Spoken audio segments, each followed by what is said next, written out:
Boa noite, eu sou a Graciane Volotão, professora supervisora do município de São Gonçalo e também no município de Armação dos Búzios, atualmente permutada no município de Itaboraí. Estou fazendo esse quadro, Conversa com Ela, e junto com o coletivo Ela aqui, né, Educação Liberdade para Aprender, e hoje a gente tem um convidado especial, que é o nosso psicólogo, professor Alexandre Bárbara Soares, certo? Certíssimo. Boa noite. Conta aí, quem é o Alexandre?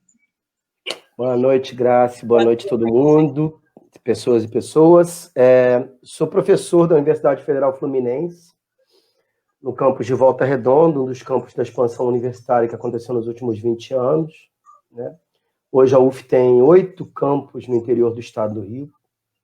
É a maior comunidade acadêmica universitária do estado. Posso estar enganado, mas segundo os últimos números do MEC, se eu não me engano, somos a maior comunidade acadêmica do Brasil.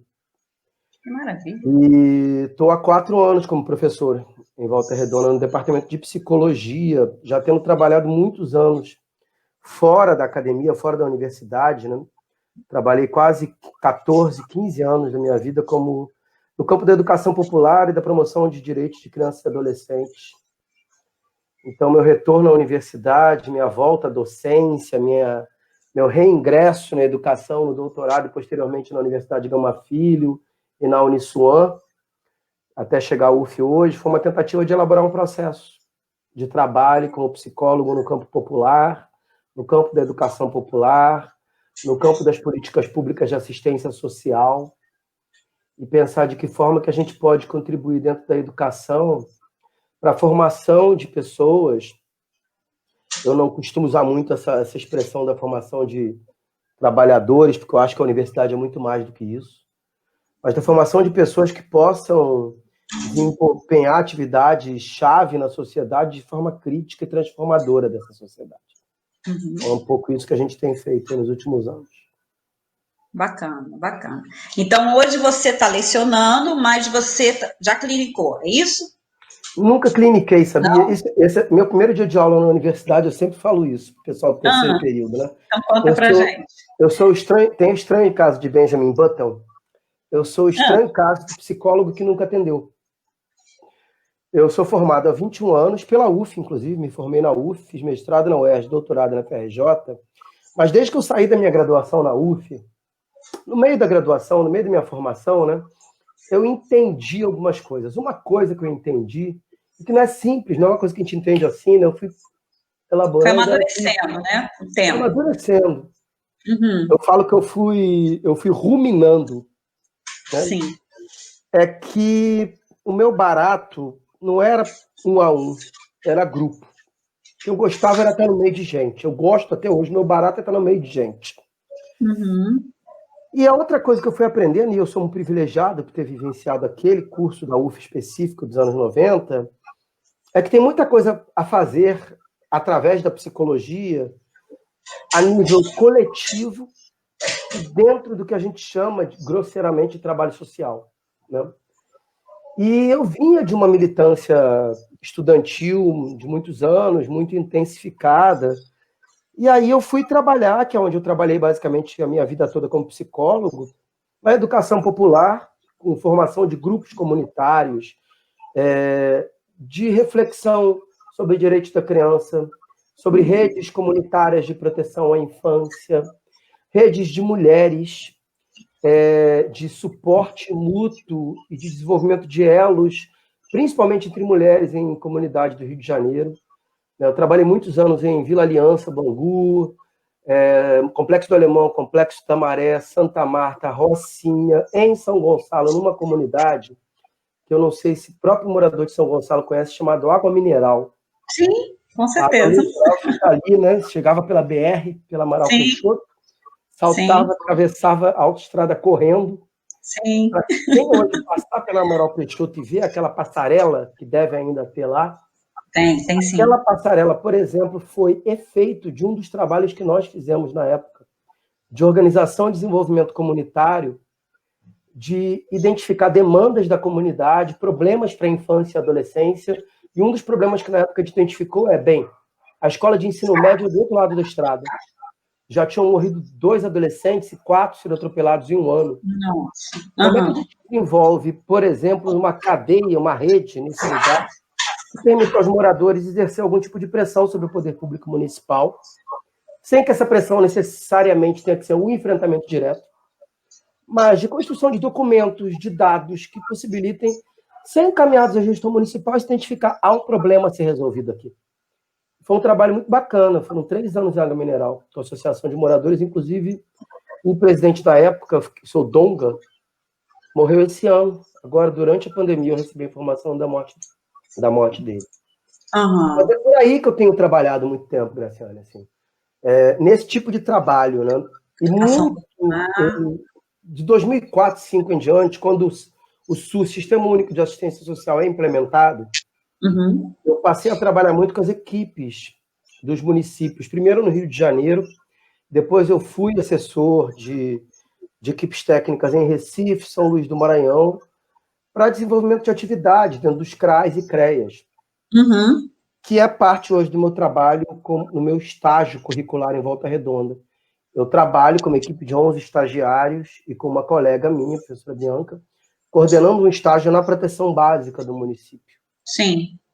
Então, eu sou o estranho caso do psicólogo que não atendeu, mas eu considero que existe no meu trabalho o tempo todo uma clínica, uma escuta, um olhar, um diagnóstico e uma intervenção com o sujeito. Sim. Durante a atuação, né? Você está lecionando? Sim. Leciono continuamente desde 2011, agora, então estou há 9 anos na academia de novo. Certo. E aí está lecionando nesse tempo de pandemia, através do ensino remoto? Como é que está sendo isso? Trabalho remoto, né? A Universidade Federal Fluminense, assim como as universidades públicas federais, elas têm um princípio da autonomia garantido pela Lei de Diretrizes e Bases da Educação. A Universidade Federal Fluminense, logo no início do processo da pandemia, foi no dia 16 de março, suspendeu as atividades acadêmicas, quando a gente soube que ia entrar um processo de quarentena. Na época, a gente nem usava esse nome. Eu falo na época, porque para mim a gente está há 7 anos nessa quarentena. Parece, eu também tenho essa sensação, que parece que a gente está nesse isolamento todo, porque é uma cena de terror, né? Todo dia é uma batalha enorme que a gente tem vivido. Então, parece que a gente está há muito tempo mesmo. Conta aí. E aí, a universidade suspendeu as atividades. A gente passou um certo tempo, de umas 2 semanas, tentando entender o que estava acontecendo, e aí, depois de 2 semanas, a universidade suspende o calendário acadêmico. O que significa? Não tem atividade de ensino na universidade esse período. Perfeito. Só que houve uma recomendação que a gente tivesse, para quem, de repente, que está entrando agora no chat, não tem uma ambientação com o processo do ensino de nível superior, né? A gente fala que o ensino de nível superior ele é estabelecido num tripé, né? O ensino, que é a sala de aula, e também o estágio, a pesquisa, que é o que alimenta o ensino, e a extensão, que são as atividades que a universidade oferece para a comunidade, junto com os grupos dos movimentos sociais, com o poder público do território em que nós estamos, né? Então, houve uma recomendação que as atividades de estágio, como supervisão e estudo de caso, extensão universitária e pesquisa permanecessem. Então, nós continuamos nesse processo desde março, né? E, além disso, no ensino, nós tivemos, em fim de maio, que apresentar para o Ministério da Fazenda, o Ministério da Educação, mas foi uma solicitação do Ministério da Fazenda, da Economia, que se chama hoje, nem é mais Fazenda, né? Que todos os professores das universidades federais brasileiras apresentassem um plano de trabalho remoto. A universidade definiu os parâmetros e a gente apresentou esse plano. E nesse plano, o que consta de ensino, né? Eu costumo falar isso nas turmas que eu dou aula. Para eu dar uma aula de 4 tempos, eu leio, em média, de 5 a 8 textos. Ou trabalho com pelo menos 2 a 3 livros, para dar uma aula de 4 tempos de 50 minutos. O que a gente faz período após período, que é uma das atividades que a gente tem feito? Revisitar nossas ementas e reconstruir nossos planos de trabalho de sala de aula. Além disso, eu tenho um grupo de pesquisa que já funciona há um ano, em que a gente estuda a juventude no Sul Fluminense. Então, a gente tem feito semanalmente estudos e projetado essas pesquisas, né? Mas, Graciana, eu tenho acompanhado muito de perto, através da minha companheira e de várias amigas nossas e amigos nossos, o trabalho das universidades particulares. Uhum. Essas, sim, seguindo em atividades de sala de aula de modo remoto. Inclusive, na última semana, a convite de uma colega, participei de uma aula dela, naquela ferramenta Zoom, e eu já tinha participado numa outra universidade, na UniAbel, no mês passado, de uma aula, né? E certo. Aí a gente começou uma discussão, essa discussão na UF, na universidade, essa semana está quente. Sim, porque recente foi publicado, né?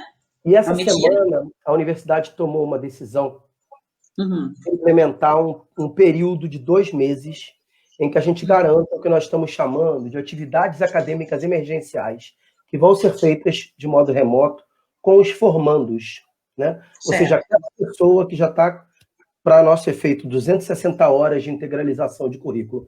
É o cara que está no último período de faculdade. Final. Faltava para ele 3 meses de estágio, entregar o TCC dele, e por acaso a pessoa ali se distraiu, faltou uma disciplina ou outra. Certo. Né? Então a gente criou um plano de emergência para garantir que essa galera vai se formar em agosto. Então essa discussão está quente. Ontem, falando de trabalho remoto, né? Ontem a gente teve uma reunião de departamento de curso de psicologia de Volta Redonda de 4 horas e meia. 4 horas e meia aqui, né? Discutindo metodologia, diretrizes, como fazer, de que modo fazer para que o prejuízo do aluno seja o mínimo. Redução de danos, praticamente, né? Que a gente está fazendo agora. Essa expressão foi muito usada ontem por algumas colegas. Exatamente a expressão que você usou. Como é que a gente trabalha com redução de danos? Para que a qualidade do nosso trabalho não seja completamente perdida, para que o estudante tenha acesso a algum conteúdo que possa ficar para ele, e também para que a gente garanta que a universidade está formando esse sujeito e essa menina. Sim. Então, a gente está muito quente nessa discussão. Hoje eu passei a minha tarde, das 2 até agora, te encontrando vocês, construindo o meu plano de trabalho remoto. Ou seja, que atividades eu vou propor? Que não é, né, Gabriel? Que não é aula. Isso é uma discussão, já entrando um pouco, talvez, no tema que o pessoal pode querer perguntar, né? A gente tem discutido muito na universidade como é que isso aqui que a gente está fazendo agora, né, se configura como uma aula. Eu conversei com o meu grupo de pesquisa, nem foi um grupo de pesquisa, eu também tenho, entre as outras atividades, um grupo de estudo que a gente tem chamado de literaturas contemporâneas pandêmicas. Legal. A gente está lendo o que os grandes intelectuais do nosso campo, da psicologia, da sociologia, da filosofia, têm produzido recentemente, nas últimas semanas, quente. E a gente estava lendo um texto de um autor essa semana, que não sei se todas as pessoas conhecem, que se chama Achille Mbembe. Ele é um africano e é um cara que criou um conceito a partir de Michel Foucault, se utilizando de um conceito de Foucault que é a biopolítica, enfim, conceito de necropolítica. E uma das coisas que ele fala que a pandemia está nos convocando a pensar é a ideia de comunidade. E aí ele faz, durante o texto, ele fala, uma aula, com todas as críticas que todos nós temos à educação formal e institucional, como ela é feita, né? Mas uma escola, uma faculdade, uma creche, ela é, por um determinado período de tempo, uma comunidade. Sim, sem dúvida. Existem encontros, existe alteridade, existem processos comunicacionais, existe linguagem, existe o constrangimento que a presença do outro implica em mim. A gente começou a discutir se isso tudo está presente aqui agora, por exemplo. Eu estou te vendo, né? À medida que você reage, eu estou olhando para você. Você agora sorriu, o seu sorriso me indica alguma coisa. Mas deve ter aqui algumas pessoas, talvez, nos acompanhando. Eu não sei como é que eles estão reagindo, né?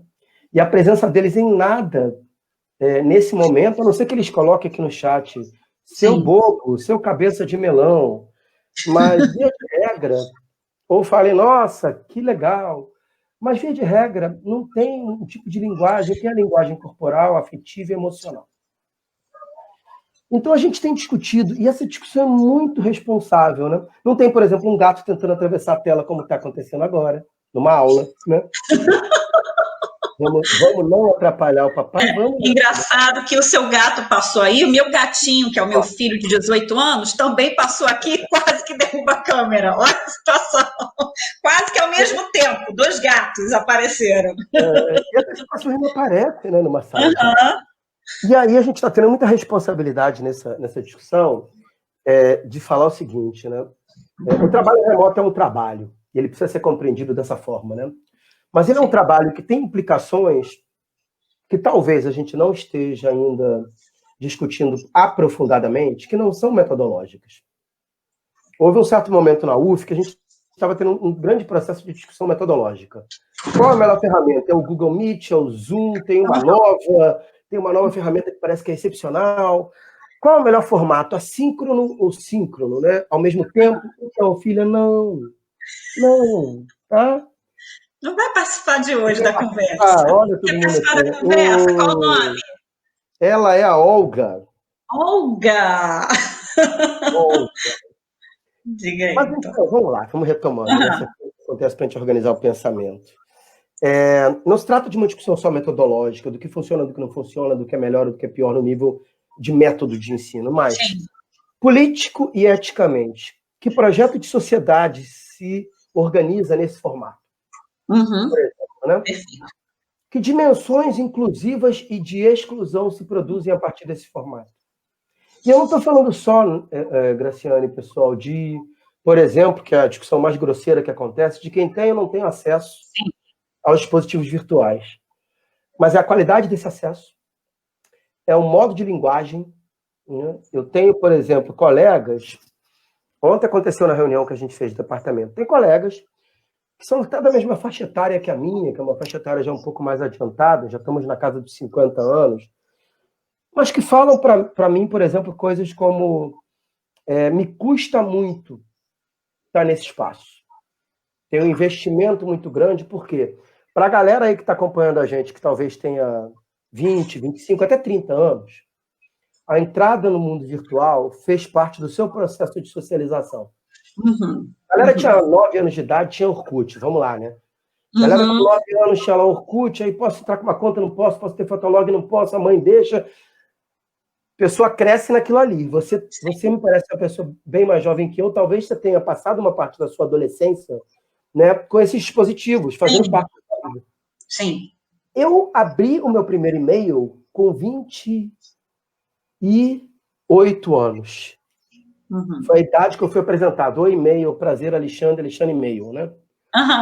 Eu conto em sala de aula que eu fiz perguntas na época para o técnico da UERJ, que era tipo assim, e agora, o que acontece? Ele fala, bem, agora a pessoa vai abrir e vai ler. Eu falava assim, ela vai abrir o quê? É isso mesmo. É uma linguagem muito diferente, né, Alexandre? É uma linguagem, tem todo código, toda instrumentalização ali que você tem que se familiarizar. E aí, quando você diz que custa, é porque dá Para algumas pessoas, algumas gerações, custam. E não é só geracional, né? Eu tenho conversado com um grupo de pesquisa, eu tenho alunas e alunos. A Universidade Federal Fluminense tem uma característica que eu acho que é geral da expansão universitária. A gente tem muitos alunos do interior, né? E uma das meninas do meu grupo de pesquisa estava conversando comigo. Ela é de uma cidade de 4 mil habitantes em Minas Gerais. Ela é a primeira pessoa da família dela que ingressa no ensino de nível superior graças à expansão universitária. Sim. E ela estava falando coisas, por exemplo, que assim, olha, é óbvio que ela tem 20 anos, talvez tenha 20 anos de idade.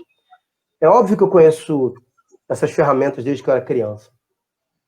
Mas no tipo de vida que eu tinha na minha cidade, elas não eram tão presentes como são agora na universidade. E a gente tem uma tendência a pegar gerações e colocar tudo no mesmo pacotinho, né?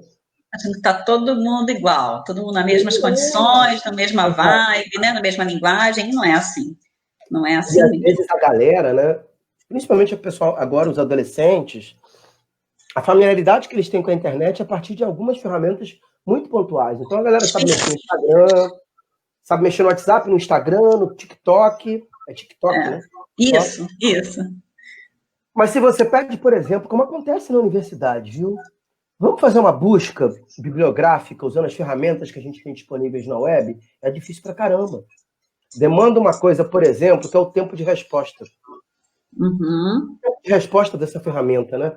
A gente aprende com ela uma coisa muito imediata. Ela é assim, né? Eu boto no Google, aparece o que eu quero. Qual é a minha tolerância a um tempo que não responde no mesmo que o meu? Qual é a nossa tolerância a essa conversa? Quanto tempo a gente fica hoje aqui? Eu não consegui olhar fundo, mas quanto que a galera sustenta ouvir a gente aqui? Será que 1h30? Uhum. Eu Geralmente vejo... é por aí. É por aí? Geralmente é por aí, 1h30, 1h40. Que vai rendendo, que daqui a pouco eu começo com as perguntas, aí o pessoal começa a interagir e vai ficando. Eu consigo perceber que as pessoas estão ficando por causa da visualização, né? Então eu tenho esse retorno, né? Eu consigo. Mas eu vou, aproveitando que eu te cortei, falar um pouquinho. Eu queria que você falasse um pouquinho mais sobre a questão do projeto de sociedade, de projeto de pessoas que a gente está construindo sobre isso. Mas antes eu gostaria de contar uma experiência. Eu sou professora supervisora, né? E essa semana eu participei de uma reunião. E nessa reunião virtual, né, com os professores dando, vamos dizer assim, é o termo que é utilizado, né? O feedback de como que os alunos estão recebendo as atividades, retornando as atividades para eles e tudo mais. E aí, assim, marcou muito a fala de uma profissional que ela falou assim, eu me senti uma idiota, porque estavam todas as câmeras desligadas, eu acho que eu não estava falando com ninguém, não tinha ninguém me vendo. Eu queria que você pegasse por aí. Isso martelou na minha cabeça a semana inteira. Minha companheira fala muito isso, né? Que quanto é difícil você falar, e ela fala muito do silêncio, que fica, do silêncio, né? E esse silêncio numa sala de aula ele é mais complicado, porque a linguagem se manifesta de várias formas, né? Isso. Eu tenho uma tendência de sala de aula que é muito parecido com isso aqui, que é falar muito. Mas eu tô vendo as carinhas, né? Isso. Você vê a reação, o corpo, isso, né? Como está se movimentando. Às vezes eu brinco e falo, Gerson, por exemplo, tá olhando comigo com raiva agora, você tá morrendo de raiva de mim. Eu falo, não tô não, Bolinho e tal. E aqui Bolinho é o apelido dele, que ele já confessou aqui, né? Quando me passaram o seu contato, me passaram Bolinho. Eu falei assim, olha só, você pode passar o nome da pessoa? Porque eu não tenho intimidade para chamar de Bolinho. Os alunos me chamam de Bolinho, eu acho muito, muito carinhoso. Uhum. E tem isso, né? Eu acho que tem um modo de comunicar, por isso que eu te falei, eu acho que tem um projeto de sociedade que está se estabelecendo a partir do ensino remoto, precisa ser muito calmamente pensado, e não nesse ritmo que uma pandemia nos coloca, que é um ritmo emergencial, né? Primeira coisa desse projeto é de uma dimensão inclusiva, que é de todos os sujeitos, inclusive do docente, né? A saúde mental do docente. O que a gente tem feito e que eu tenho acompanhado via de regra é pegar o formato aula. Então, a aula tem 4 tempos. Eu jogo os 4 tempos nessa tela e a gente passa 4 tempos aqui com alguém falando. E aí eu boto a minha foto, eu boto o meu avatar aqui, eu desligo a câmera e eu acredito que eu posso até estar atento. Posso ver se meu bolo está pronto. Posso fazer carinho na minha gata. Mas é um outro processo. E esse processo implica que existe, primeiro, uma ausência, para mim, muito explícita, da discussão sobre os impactos que isso se dá no modo como se representa culturalmente a figura do docente, né? Eu trabalhei muitos anos em diferentes instituições de ensino e eu sei que a gente tem sido convocado, como professor, você deve imaginar isso também, talvez tenha vivido isso, Graciane, que houve uma época, quando eu fiz universidade, lá pelos anos 90, que para ser um bom professor, você precisava ter uma boa comunicação e dominar um conteúdo. Hoje eu tenho que ter uma boa comunicação, dominar um conteúdo, ser um animador de auditório, ser um youtuber, um instagramer e um potencial mobilizador em jogos, dinâmicas, multitarefas que eu preciso ser. Na hora que você pega esse docente que passou os últimos... Vamos lá, em 2019 a galera estava em sala de aula. E você fala em março, agora vai ter que ser por essa ferramenta. Não é só de treinamento que a gente está falando. É também falar que existe uma possibilidade que, paulatinamente, a nossa presença vá se tornando dispensável. Que ela vá se tornando paulatinamente dispensável, né? Tem uma segunda dinâmica que está impactando muito a vida dos docentes, que eu tenho acompanhado, e a nossa nas reuniões da UF. Isso é muito falado, que é o quanto essa ferramenta do trabalho remoto implica nas dimensões de público e privado. Sim. Brinquei agora com vocês, você brincou, né? A nossa gata, os filhos. Bem, eu estou aqui agora no meu escritório da minha casa, que nada mais é que a dependência de serviço da minha casa. Então, de repente, aconteceu isso uma semana dessa no grupo de estudo da UF. Um aluno, um rapaz, que é muito próximo, muito querido, muito meu amigo, ele falou, esse quadro atrás de você é o quê? Bem, de repente, o mínimo, as minúcias da minha vida privada estão aqui. Estão expostas. E, ao mesmo tempo, eu também vi outro dia o pai dos meus alunos passando no grupo de estágio. Eu vejo, uma aluna falou, olha, eu quero manter a câmera desligada e o microfone desligado, porque a minha casa tem muito barulho, tem muita gente. E como é que isso está inserido num processo, por exemplo, de eu poder ou não me conectar a isso? E eu tenho certeza que todo mundo que está nos escutando pensa isso. Não é que a sala de aula, como ela sempre se organizou, é o espaço mais democrático do mundo, não é. Não.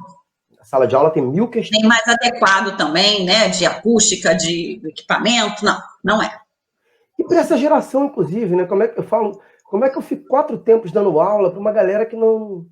Eu não vou nem falar de uma galera, né, Graciane? Eu, hoje em dia, sou uma pessoa que tenho baixa tolerância a passar longos períodos numa atividade só. Né? Sim. Eu vou no Netflix, se o filme tem 2h50, eu já repenso se eu vou ver ou não.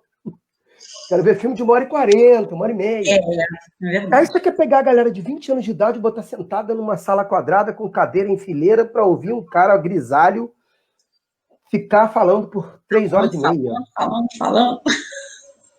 Não é exatamente um modelo de democracia que a gente imagina para o espaço de sala de aula, ainda que a gente tenha metodologias de fazer.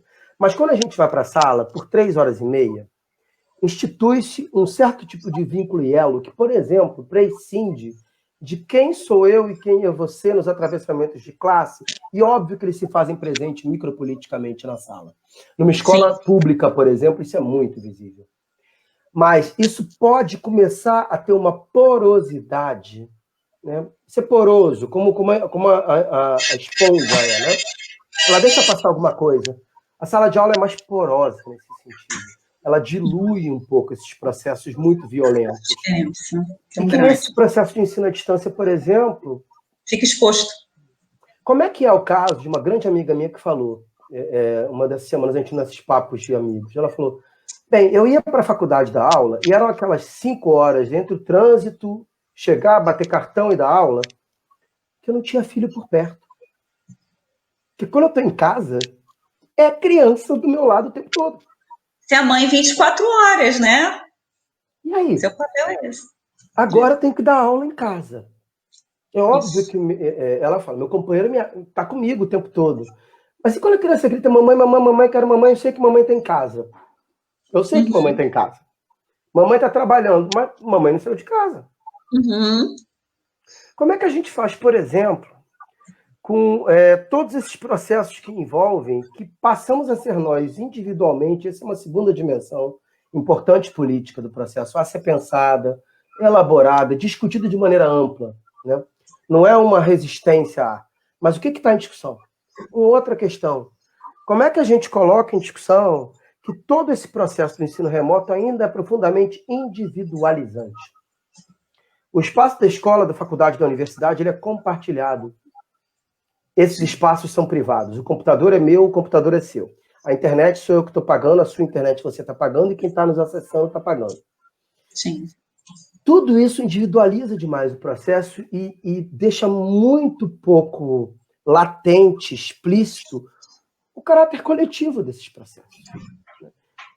Anteontem, a gente estava no grupo de estudo, cada um leu um trecho do texto, a internet da aluna caiu. Primeiro movimento, óbvio, né? Alguém quer ler no lugar dela enquanto ela está fora do ar? E aí a gente fala, não, vamos esperá-la. Porque numa sala de aula, se uma pessoa passar mal, cai, todo né? Mundo para. Todo mundo para. Se ela caiu, vamos esperar ela retornar. Mas é muito simples nessa ferramenta que a gente fala, pô, fulano caiu, quando ele voltar, ele pega a discussão, mas vamos continuar, vamos seguir. Né? Reunião ontem, 4h30, o colega começa a falar, caiu. A gente falou, segue a discussão, depois quando ele voltar ele participa. Esses processos, que são processos políticos e éticos, a gente precisa discutir. Sim. Né?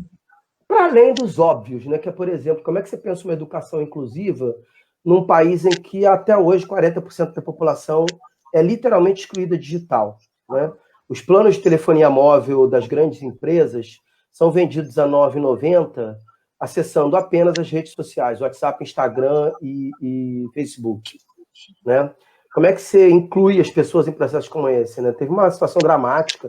Achei dramática porque a ficha vai caindo, né?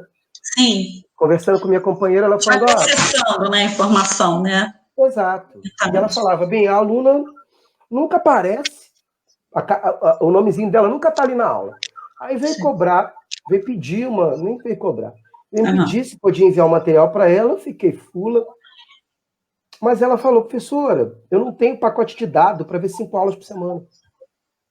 Uhum. Eu não tenho pacote de dados para ver um filme que o professor passou. Veja esse filme para a gente debater o filme. Né?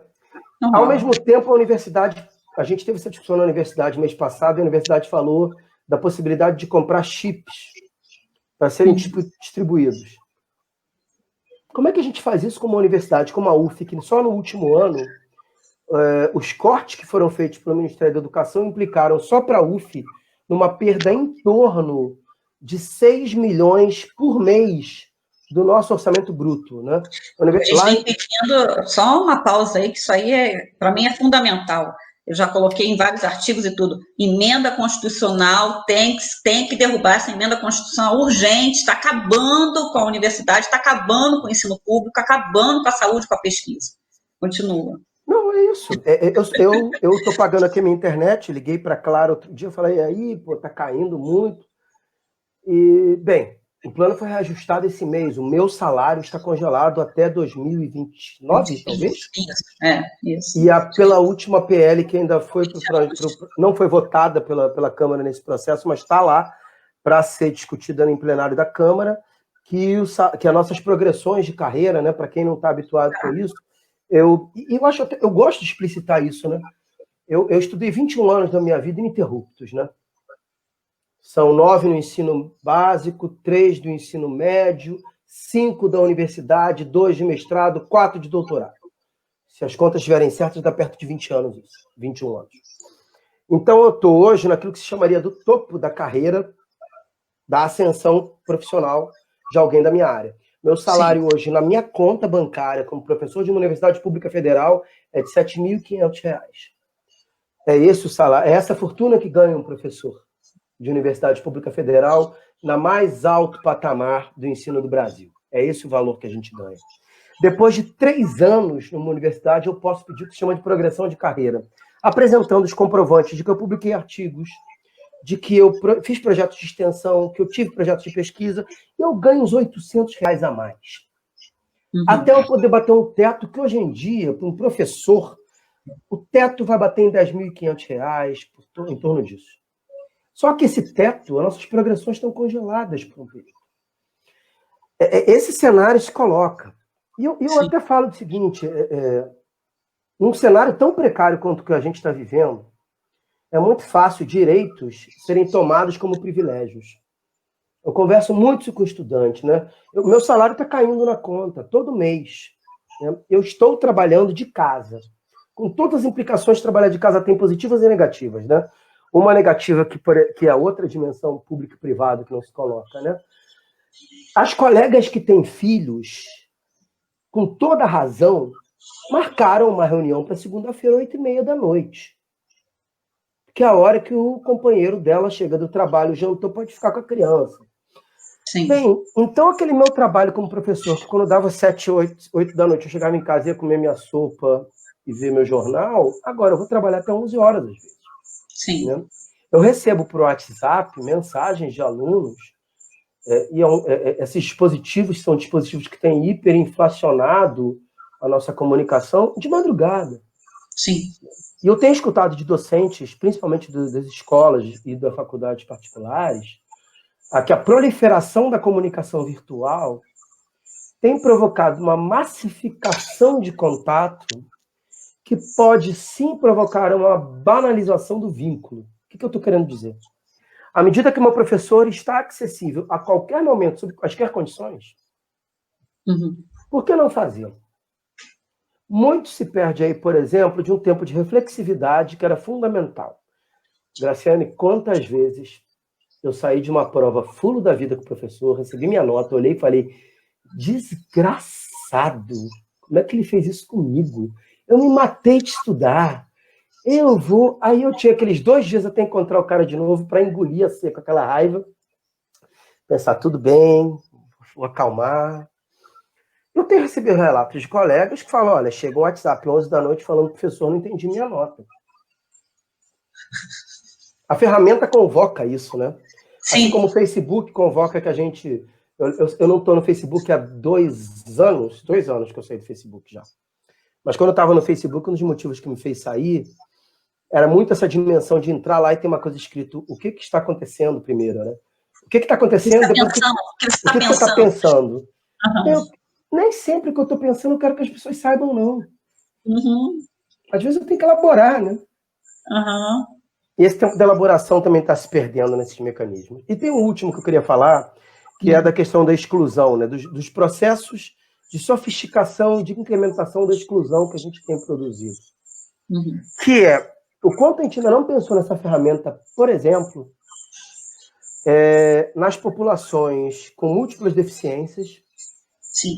Como é que a gente torna esse ambiente um ambiente mais amigável? Como é que a gente... E quanto custa isso? Né? O quanto a gente ainda não pensou nesse processo de exclusão e de sofisticação das ferramentas de exclusão da população infantil, e a que nós estamos submetendo um conjunto de crianças, porque não é simples explicar para uma criança de 4, 5 ou 6 anos por que ela não está indo à escola e uma vez por semana ela entra no computador com papai e mamãe e vê os amiguinhos dela. O meu irmão relatou que a minha sobrinha outro dia, que tem 7 anos, a Valentina acabou de fazer, que ela saiu chorando de uma reunião virtual dessas da escola, que uma vez por semana a escola faz, com uma atividade que nem é uma aula, mas para as crianças se verem, que ela saiu chorando, falando, papai, mamãe, eu tô com saudade de meus amiguinhos. Porque para essa criança, e eu acho que até para a gente, hein, Graça? Isso aqui não dá conta. Não dá conta. As lives, no início, primeiro mês da quarentena, vou te falar, de segunda a segunda, eu tinha encontro com amigos. Vamos abrir uma cerveja, vamos bater papo, vamos nos ver e tal. Isso vai criando uma fadiga. Né? E eu acho que essa fadiga fala muito desses impactos simbólicos que a gente está começando a viver e que vai ter que elaborar sobre o que é comunicação. O que é a comunicação? Né? Na época do Facebook, uma das coisas que me fez sair é que eu falava, abrir 10 janelas de conversa no Messenger com 10 pessoas diferentes, para mim, não é conversa. Conversa implica numa atenção focada. Eu agora estou olhando para você, por exemplo. Eu estou entendendo que você está se esforçando para tentar prestar atenção no que eu estou falando. Né? Isso é uma conversa. Existe uma implicação com o outro, que eu não sei como é que funciona nesses mecanismos. Então, comunicação é uma coisa que a gente precisa conversar sobre. A gente precisa conversar sobre o que é a dimensão do encontro, que eu falei antes. O encontro pressupõe alteridade. Né? Eu te vejo, eu sinto seu cheiro, eu sinto seu cansaço. A gente tinha uma coisa no meu trabalho comunitário que funcionou muito numa época. Eu deixava um quadro na entrada da sala de onde a gente estivesse trabalhando, situação de moradores, igreja, com 5 carinhas, como aquelas carinhas dos Miles, Sim. Né? WhatsApp. Que era o seu estado de espírito, e pedia para a pessoa, deixava um piloto, falava, marca como é que você está hoje. Era muito feliz, tranquilo, que não é feliz, estou tranquilo, estou calmo, estou cansado, exausto, estou triste, muito triste, estou preocupado, muito preocupado. E você podia marcar até 2. E aí eu olhava para aquilo e falava, bem, estou entendendo qual é a cara das pessoas, qual é a cara dessa turma. Mas às vezes você só olha, né? Você só olha. Teve um dia numa sala de aula e... Enfim, foi um dia de 2018, em outubro de 2018, que eu entrei para dar aula na UF, numa segunda-feira, qualquer de 2018. E eu começo a dar aula numa turma na época de terceiro período, uma turma que marcou muito para mim. E eu começo a dar aula, estou lá dando minha aulinha mequetrefe, pererê, falando minhas piadas do Flamengo. E Eu olho para a turma e tinham 3 meninas e um rapaz. Eram 4 pessoas. Segurando o choro, uma já estava chorando muito. Chorando muito. Eu joguei o giz, lá na UF a gente ainda tem giz, tá, gente? Giz, né? Botei o giz no quarto, sentei na cadeira e falei, galera, o que está acontecendo? Aí um rapaz olha para mim e fala, o que está acontecendo? Quando isso acontece, ou seja, essa expressividade física das pessoas, o modo como elas estavam se organizando, se abraçando, e abraçando os que estavam chorando, permitiu que eu compreendesse que tinha um fenômeno excepcional acontecendo ali. Sim. Que eu pude parar a aula, falei, para tudo, levanta todo mundo, vamos trabalhar esse conteúdo aqui, somos estudantes de psicologia, né? Vamos trabalhar esse conteúdo aqui e entender o que está acontecendo. Certo. Outro dia,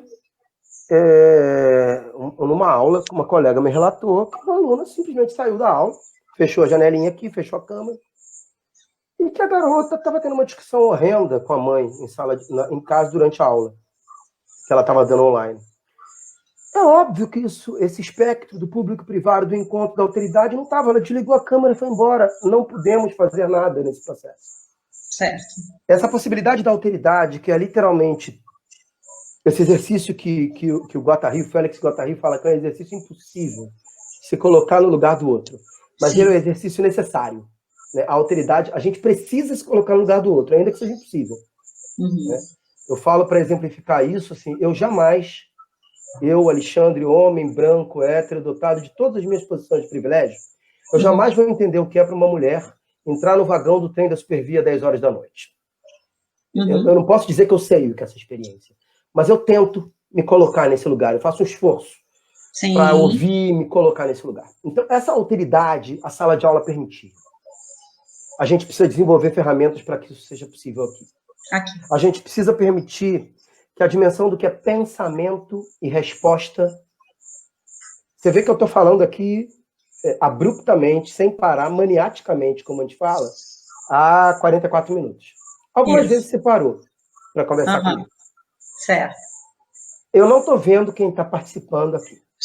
Eu vou já pegar daqui a pouquinho, mas continua. Mas se eu estou aqui se eu estou num lugar em que eu estou vendo vocês, a gente está no mesmo espaço, eu tenho como ter uma mão levantada, ter uma sobrancelha que fica assim, e nesse processo eu estou percebendo como o pensamento está intervindo. Então, o que é pensamento e resposta de pensamento, né? Eu, inclusive, posso estar vendo que eu me divirto muito, né? Quando a pessoa está dormindo. Sim. Eu falo, cara, não, deve ser talvez sua realidade, né?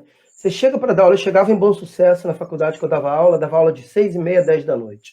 Chegava aquela pessoa na minha aula, 7 da noite, atrasadíssima, querendo ser invisível, com um copo de guaravita, um joelho, correndo para o fim da fala, querendo que ninguém olhe para ela.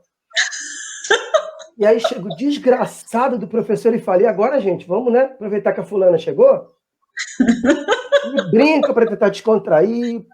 E aí, no momento, essa pessoa que entrou com o joelho, com guaravita, meia hora de aula, ela está assim, né, cochilando e pescando. Bem, ela está te oferecendo uma resposta do seguinte, galera, o modo de envolvimento do pensamento e da resposta de pensamento não vai ser o mesmo. Eu não posso cobrar dessa pessoa que trabalhou desde 8 da manhã, pegou o trem lotado e está se ferrando, tentando entender alguma coisa, que ela tenha a mesma apreensão de uma pessoa que conseguiu manejar o seu tempo, está ali. Então, essa relação de pensamento e resposta de pensamento, ela não está ainda passível de estar plenamente utilizável nesse espaço nosso aqui. Comunicação, encontro, pensamento e resposta de pensamento, e a última dimensão ética, que eu acho importante, e simbólica para a gente pensar. O que é e o que não é trabalho, Graciela? Eu sempre uso com os alunos o exemplo da minha mãe, que é uma coisa que marcou muito a minha vida, né? Quando você faz doutorado, eu fazia doutorado e dando aula, né? Então, eu dava aula 3 dias por semana, os outros 2 dias por semana, eu literalmente sentava na frente de um computador às 9 da manhã e saía, às vezes, às 9 da noite, para conseguir escrever minha tese de doutorado. Eu falava com minha mãe na hora do almoço, eu falei, meu filho, deu aula hoje? Eu, não, mãe, hoje eu não fui na faculdade, não precisei dar aula, não, hoje eu estou no doutorado. Ela, que bom que você não trabalhou, então, hoje, né? Exatamente assim. Você não trabalhou hoje, né? Tá em casa. Então, assim, se eu estou em casa, e essa dinâmica os colegas têm falado muito, né? Aham, O professor não está pegando o ônibus, o carro dele para ir até a faculdade. certo. Mas ele não está trabalhando. O que é o trabalho, e principalmente o trabalho dentro da educação, que eu considero que é um trabalho braçal, sim, porque não existe um corpo, um pensamento sem um corpo físico, né? Eu Sim. falo que já foi pior, né? Quanto mais eu vou envelhecendo, eu vou conseguindo conter isso mais. Mas eu sempre termino minhas aulas suando em bicas, porque é um exercício físico, Sim. né? Você está pensando, você está com o seu corpo mobilizando esse pensamento, e você está no encontro das pessoas, e você está sendo tomado por esse processo, e ao mesmo tempo você está em pé. Você está se virando para cá e para lá. Nos casos da gente, eu estou me intoxicando de giz. Eu nunca tive carro, então eu também estou pegando o trem do ramal Saracuruna para ficar 45 minutos espremido naquele trem. Eu estou pensando se o 497, na hora que eu voltar para casa, para quem não é do Rio de Janeiro, 497, Laranjeiras Penha, se eu vou pegar esse ônibus e ele vai vir pela Avenida Brasil daquele jeito que quase eu acho que vou morrer toda noite. É, eu entendo bem tudo isso. Esse corpo está Acho que presente. hoje não passa. Essa dimensão do trabalho, Graça, do corpo, né? Lá na UF, de Volta Redonda, a gente tem. E outros dispositivos de democratização que não existem, né? A gente tem Aham. um ônibus que é dado pela universidade em Volta Redonda, que é um ônibus que faz um trajeto entre os dois campos da cidade, passando por lugares centrais da cidade. Por quê? Porque a gente compreende que uma cidade como Volta Redonda, ela é sede de várias outras cidades de municípios pequenos próximos. E que nem todos os estudantes têm dinheiro para pagar 2 passagens, às vezes. Sim. Então ele pega um ônibus de Resende ou de Barra Mansa até o centro de Volta Redonda e dali ele vai para a universidade. Quando eu dou aula na UF à noite, eu vejo um movimento que é do corpo. Quando dá 7h40, a aula é até às 8. Aham. Já está meio vazia a sala. Aham. A galera começa a levantar. E quem não levanta tá com aquele caderno aqui assim, né? Já vai pegando tudo, né? É o sinal para o professor. Acabou, já deu. Deu por hoje. Por aí, né? A gente vai pegando Não bolsa, mochila, vai chegando. guardando, Ou então já está com a perna cruzada, com aquele pezinho batendo, né? já esperando para sair. Uma vez eu perguntei, galera, o que tá vendo? Eu sei que tá chato, mas o que tá rolando? Não, professor, sabe o que é? O Buzuf sai 8 horas, né? Se a gente não chegar 15 para as 8 na fila, a gente não consegue entrar. Assim como quando eu dava aula em Bom Sucesso, aula até às 10, 9h15 tinha uma galera que levantava. Até um dia que uma menina falou, Alexandre, é o seguinte, o último trem para Japeri sai da Central 10h10. Uhum. Se eu não saio daqui 9h20, porque eu tenho que pegar o trem em Saracuruna para voltar para a Central, saltar em São Cristóvão e esperar esse trem. Se eu não sair agora, eu não pego o trem, eu não volto para casa. Isso, não chego em casa hoje. Isso mesmo. Agora, da mesma forma, eu falo para a galera, né? Eu não estou saindo de casa. Eu estou conseguindo, graças aos direitos que eu posso gozar, eu estou conseguindo ficar em casa. Eu estou em casa há bastante tempo. Uhum. Né? Sem sair de casa, de fato. Uhum. Mas eu estou trabalhando num ritmo que é muito mais intenso pela seguinte dimensão. Quando eu saía da universidade, eu passava muito tempo. A Universidade Federal Fluminense, em Volta Redonda, ela tem um privilégio que não é de todas as universidades, que é dispor de muito material, de equipamento. Eu tenho um computador, eu tenho um armário, eu tenho uma mesa. Poxa, então, que é raro. É luxo. É luxo. E uma sala. Uma sala. Uma sala que eu divido com 5 colegas, mas tem lá. Não, minha no sentido que é uma sala que é compartilhada. Já pensei uma sala para chamar de minha. Ô, benção. Mas eu sei que na UF é exceção. Eu sei que nos outros campos, como Rio das Ostras e Campos, não existe isso. Eu tenho lá minha mesa. Eu costumo sair da UF normalmente 9h30, 10 horas. Porque eu fico trabalhando lá. Fico trabalhando lá, corrigindo os exercícios, preparando minhas aulas, respondendo os e-mails, preparando tudo que eu tenho que preparar. Quando eu saio de lá, e eu tenho um ritual quando eu saio da UF em Volta Redonda, eu saio do portão, eu já boto meu fone de ouvido, eu passo no posto de gasolina, compro uma long neck de cerveja para ir andando para casa. Então aquilo ali, ritualmente, já coloca assim, por hoje o trabalho acabou. Sim. Aqui, o trabalho não tem fim. O trabalho aqui não tem fim. Não tem a minha companheira falou para mim, a gente teve uma conversa esse fim de semana, ela falou, eu vou ter que tomar uma medida drástica, que é tirar o Gmail como aplicativo do celular. Porque não é que você tem... Os alunos falam, professor, eu te mandei esse e-mail sábado, mas você não precisa responder. responde na segunda. Só que você está lá comendo sua feijoada com sua caipirinha e faz o pim. Aí, automaticamente, você vai lá, olhou para aquele trem, já acabou com a caipirinha, já acabou com o teu final de semana, fim de E semana. quando você tem sala de aula, tem mecanismos que acontecem que é assim, bem, eu vou conseguir segurar isso para aula. Vou segurar, eu vou encontrar com a professora dia tal, né? Vou segurar, vou encontrar com ela, né? Agora, por exemplo, muitas faculdades, eu imagino que nessa época, em junho, estão na vista de prova, né? Os alunos já fizeram prova, agora tem que pegar a prova de volta. Sim. Então o aluno pensa, bem, o professor lançou a nota, dia tal, quinta-feira que vem eu vou encontrar com ele. Aí eu tiro as dúvidas, né? Esse formato, ele permite que tenha uma ausência de um certo constrangimento do contato, né? E eu acho que também implica pensar o que é e o que não é trabalho, né? Eu tenho colegas que falaram recentemente, bem, eu moro numa casa com 2 quartos, sala, cozinha e banheiro. Um quarto é do casal, outro quarto é das crianças. Quando eu estou trabalhando na sala, né? Portanto, eu não tenho um lugar de trabalho. O que está acontecendo, Alexandre? Quando eu sento para ver um filme com meu marido e com meus filhos, eu olho para a mesa e o computador está lá. Sim. O trabalho está olhando para mim, né? E para muita gente isso pode parecer uma bobagem, mas isso é de uma dimensão tão violenta quando você pensa o que é o público e o privado do trabalho, né? Historicamente, eu estou vendo uma série agora que é muito interessante para quem quiser e gostar de ver séries, chamada The English Game, na Netflix. Fala sobre futebol. Mas tem uma das horas que mostra muito bem isso, né? A gente aprende desde que a gente é criança, na escola, inclusive. A escola não é só um espaço de transmissão de conhecimento. Ela também é um espaço de socialização. A gente aprende que as coisas têm tempos para acontecer.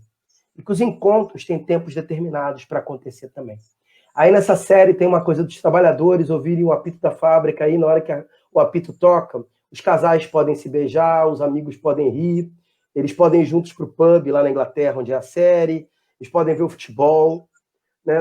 Essas dimensões do que é e do que não é trabalho vão precisar ser redefinidas e rediscutidas num ambiente em que os espaços físicos de trabalho começam a ser diluídos, né? Eu tenho, te confesso, para fechar um pouco, para a gente poder ouvir aí, eu tenho resistências hoje a pensar que no contexto em que nós vivemos de pandemia, seja possível fazer essa discussão sem uma faca nos dentes ou sem um computador apontado para a cabeça. Isso. Porque eu acho que a urgência com que as coisas estão se colocando torna muito difícil que a gente reflita sobre os processos, né? Eu estou participando de alguns debates acalorados desde ontem. A gente está discutindo muito com o estômago, né? Ontem, o Rio de Janeiro, por exemplo, o estado do Rio de Janeiro, na figura do clube mais popular do Brasil, compreendeu que é possível que o futebol, como expressão cultural de massas, volte a acontecer. Bem, a gente não teve sequer tempo para elaborar do que se trata uma partida de futebol acontecer. Não é ter público, não ter público, se o atleta ganha muito ou ganha pouco, mas o que no amiúde das nossas relações como sociedade significa um jogo de futebol acontecer, né? Pode significar dizer, então, que talvez algumas atividades podem voltar a acontecer, né? Eu tenho colegas da rede pública estadual de ensino que estão começando a desenvolver os sintomas de ansiedade, né? E assim como a gente sempre tem, é bom ter um amigo médico e um advogado, eles mandam mensagem para o amigo psicólogo, né? Falando, cara, não tô conseguindo. Eles mandam, Alexandre, não estou conseguindo dormir. Sim. Porque eu estou achando que a gente vai ter que voltar para a escola mês que vem. E eu estou em pânico, porque eu moro com minha avó. Isso. Como é que você faz com esse sujeito? Né? Como é que você lida com essa dimensão?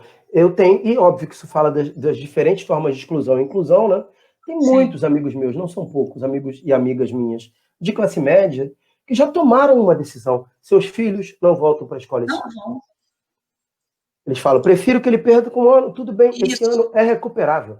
Então, vou dar uma paradinha aí para poder dar um corte, que vou falar algumas coisas. Primeira coisa aí que eu queria contar para você, e para algumas pessoas que vêm nos acompanhando, já viram nas nossas lives, né? Uma foi o relato de uma professora que colocou aqui nos comentários, dizendo assim, as professoras da minha escola estão fazendo vídeo de madrugada. Por quê? Porque durante o dia, elas precisam estar dando conta dos seus filhos, da sua família, da sua casa e tal. Aí o que acontece? Se elas se atrevem a parar na frente do computador para gravar a aula, o que acontece? Toda a dinâmica da casa a destrói, fora o carro do ovo, o carro do gás, o carro da feira que vai passando lá de fora. Então, é o cachorro latindo, é a criança chorando. Então, ela decidiu que ela não ia mais gravar a aula durante o dia. Então, ela passa o dia inteiro trabalhando, chega de madrugada, resolve fazer a aula para poder ter o silêncio necessário. Quer dizer, que horas que ela dorme? Não sei. Bem, esse é um caso. Uma outra coisa que eu queria apontar aí, você já até falou, a situação, por exemplo, que eu tive também numa live, a oportunidade de ouvir, eu estava com 3 mães nessa live, e uma pessoa perguntou aqui nos comentários, se as aulas começarem amanhã, vocês retornam com seus filhos, vocês vão mandar seus filhos para a escola? Todas, unânime, falaram, não mando meus filhos para a escola nessas condições que estão agora. E vira e mexe, eu respondo pessoas no WhatsApp, no Facebook, perguntando assim, eu posso tirar meu filho da escola? Eu não quero que meu filho volte de jeito nenhum.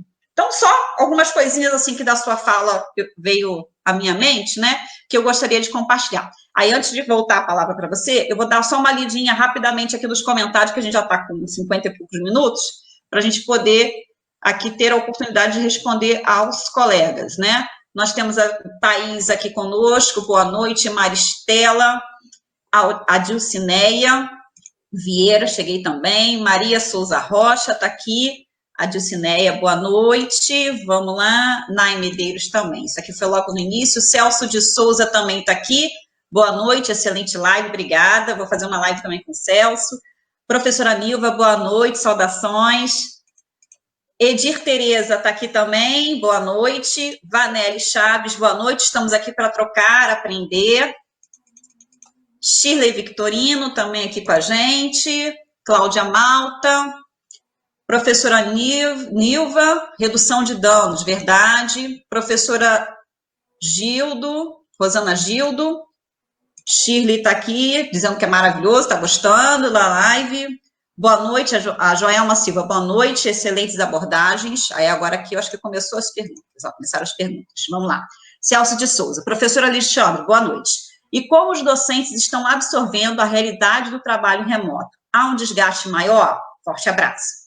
Espera aí que posso ler mais? Posso? Tá, Rosana Gildo, discussão responsável, é isso. Celso, ele faz, acho que faz da gata, né? Olga Benário. É o sobrenome Benário também, não, né? Olga Benário Bárbara. Viu? Tem o sobrenome Bárbara.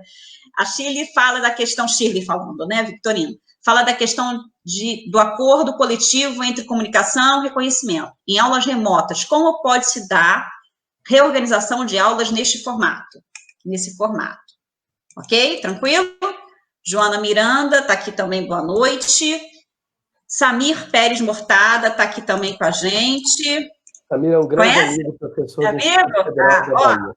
Agora você fica escondido, porque aí, o povo escreve, muita gente tem que ficar subindo aqui na tela. Vanelli Chaves, companheira aqui. Eu sempre disse que minha inteligência é de papel e caneta. Contudo, fiz um grande esforço para compreender essa nova linguagem. Está tudo anotado, ó. Mas estou me reinventando para esse mundo que vem se apresentando, do qual eu não tenho escolhas.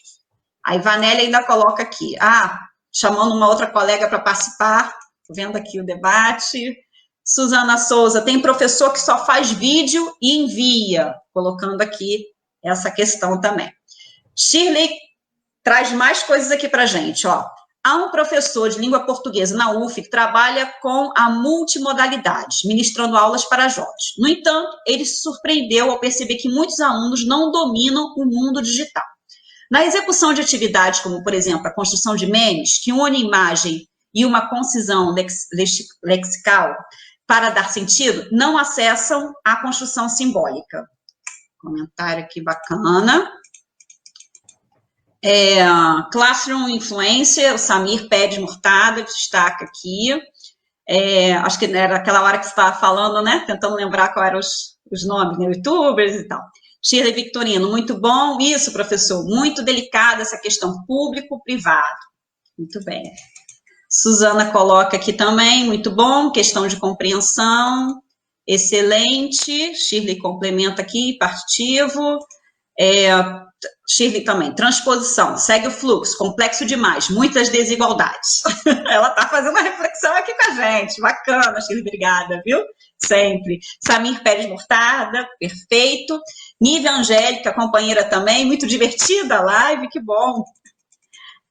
Parabéns, Graciane Rocha Bolotão, obrigada, Nívia. Moisés está aqui também com a gente, boa noite. Shirley, coloca aqui mais, ó, assim mesmo, ralando e se ralando dos livros.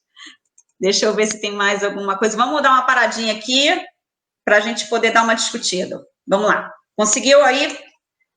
Captou as mensagens? Queria dizer que, Vanelli, só eu também sou, eu penso com papel e caneta. Eu tenho do lado da minha. Agora eu consegui mudar. Eu deixo o celular no bloco de notas aberto. Mas eu sempre dormi taurino, né? Neurose obsessiva grave, taurino, muito metódico, dormi sempre com um bloquinho e caneta do meu lado, porque no meio da noite você tem um pensamento, vai lá, anota, né? Sim. Agora eu faço um bloco de notas. Começar de trás para frente, uma coisa que a Shirley falou, e eu acho que ela colocou uma questão que é importante, né? A gente faz uma confusão, às vezes, muito grande, entre o domínio de uma ferramenta e a capacidade de elaboração a partir da ferramenta, né? Então, a gente considera, bem, os jovens foram socializados nessa ferramenta digital, que a gente chama de tecnologias informacionais de comunicação, né? Bem, ele foi socializado nessa ferramenta, então ele domina a ferramenta. Ele pode dominar a operação metodológica da ferramenta. Mas o modo como se constitui sentidos simbólicos da operação disso ainda é muito difícil, né? Uma das coisas que tem uma autora que eu tenho usado em alguns estudos sobre juventude, que é a Rosália Winocourt, depois eu posso deixar o nome dela, é uma mexicana, que ela fala que existe uma tendência com a utilização dessas ferramentas a gente reduzir o gradual de empatia e de porosidade à presença do outro. Porque à medida que, num clique, você pode mutar sua voz, você pode ficar sem voz, ou pode ficar sem imagem, ou eu posso, como se fala, eu posso deletar um amigo da minha rede social. Sim. Eu posso não responder a uma questão, uma pergunta, uma mensagem. Isso não é sem impactos no modo como se representa um sentido de si no mundo, né? Eu lembro muito nessa discussão do público e do privado, né? E óbvio que era outro mundo e a gente precisa se adaptar a esse mundo. Mas é que também se tem o reconhecimento de que outros mundos já existiram. Eu saía de casa para a faculdade e falava assim: mãe, não volto hoje. Acabou a aula, vou sair com a galera. Então, se alguém me ligar, só volto amanhã. Bem, nesse período que eu saía de casa, lá em 1990, lá em Pedrada, eu sabia que eu só ia conseguir ter acesso às pessoas com quem eu encontrasse fisicamente. Isso gerava, portanto, primeiro, uma importância do encontro com essas pessoas. Sim. O estar com elas era, de fato, orgânico. E, ao mesmo tempo, uma certa limitação que permitia o reconhecimento de que eu preciso saber que horas eu ligo para ele, que horas eu vou te encontrar. Tinha um clássico da minha época, né? Que horas eu te encontro em casa. E à medida que a gente vai permeando as nossas relações, da possibilidade de, num clique, romper vínculos, instituir vínculos, que é o que o Bauman falava num dos últimos textos dele antes de morrer, né? O que é a amizade nos dias de hoje? E o Bauman estranhando o Facebook, falando, bem, eu não tenho 900 amigos. E existe um aluno meu da universidade que fala que tem 900 amigos no Facebook. O que é ter 900 amigos? O que é ter um amigo? Eu acho que essa construção simbólica está sendo colocada em jogo por essa ferramenta, né? E aí eu acho que a gente vai precisar passar um tempo, talvez, sabe, Graciana? Que eu não acho que vai ser um tempo curto, tentando compreender os impactos e os efeitos disso. E talvez uma geração, que é a minha geração de docentes, vai sofrer mais intensamente esses impactos na medida em que a gente está elaborando sobre isso enquanto está acontecendo. Sim. Eu falo com muita tranquilidade isso, e você deve ter, acredito, exemplos correlatos. A gente aprende a ser professor a partir dos encontros que a gente tem. Eu, um certo dia, me dei conta que eu dou aula, até hoje, igual a uma professora da universidade que eu admirava demais. Então, meus trejeitos, a minha metodologia de anotar os tópicos, botar no quadro, o modo é dela. Foi uma apropriação dada a partir de um encontro. Sim. À medida que esses encontros vão se tornando, ou pelo menos que o corpo que se apresenta nesses encontros, possa ser um corpo que a gente denomina um corpo virtual. Só para fazer uma brincadeira, já que alguém falou que a live está divertida, né? Uma das coisas que acontece é que ninguém está me vendo, né? Eu estou de short em casa. Estou em casa, estou de short. Eu vi que você está com uma camisa também, Flamengo fascista, alguma coisa assim, antifascista, né? Antifascista, pelo amor de Deus. Foi mal. Errei feio agora, foi mal, gente. Antifascista. E aí eu lembrei disso. Na verdade, eu não vi. Eu sei que você tem essa camisa, que uma foto que você me passou foi essa. E quando eu vi Flamengo aqui escrito, já deduzi que fosse todo o símbolo, né, que a gente tem usado aí nas redes. Fala. É isso, mas numa aula, uma vez, em sala de aula, na Universidade de Gama Filho, uma turma que já estava se formando, então ficou muito amiga, eles falavam: professor, você só tem camisa xadrez, né? E você não faz costura na bainha da sua calça, não, né? Sempre Eles reparam tudo, é muito legal isso. Reparam tudo, e desde pequenininhos, desde lá da educação infantil, da creche, eles reparam se a professora está com batom, se a professora está... Tudo, todos os detalhes. E quando você fala sobre isso, na verdade, sim, a sua professora, essa que te inspirou a hoje ser esse profissional que você é, ela não te ensinou, olha, eu faço assim, eu faço assado. Ela não foi fazendo. O exemplo dela foi te carregando e você foi notando os trejeitos, o comportamento, a forma como abordar, a metodologia, quer dizer, não foi algo ensinado detalhadamente, né? Foi algo pelo exemplo, pela inspiração, pelo corpo, pelo movimento. Pelo corpo, pelo movimento. Porque eu também nunca brifei isso, né? Não foi brifado, não foi assim, a Kátia fazia desse jeito, funcionou, vou fazer igual. Foi um dar-se conta, né? Eu acho que tem um vídeo muito bonito no Facebook, eu perdi esse vídeo porque eu não tenho mais Facebook.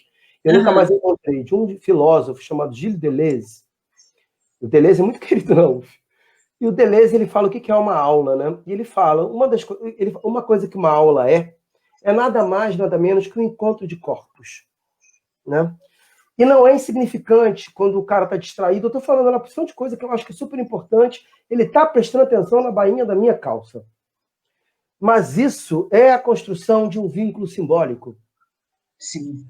A mesma forma que isso absolutamente não tem nenhuma relação com você nesse momento, Graciane, mas quase todos nós, principalmente quem é professor, né? Nesses encontros, a gente tem um fundo de livros, né? Sim. O nosso fundo são os livros. Sim. Esses dispositivos, eles tentam criar uma dimensão simbólica do que está acontecendo.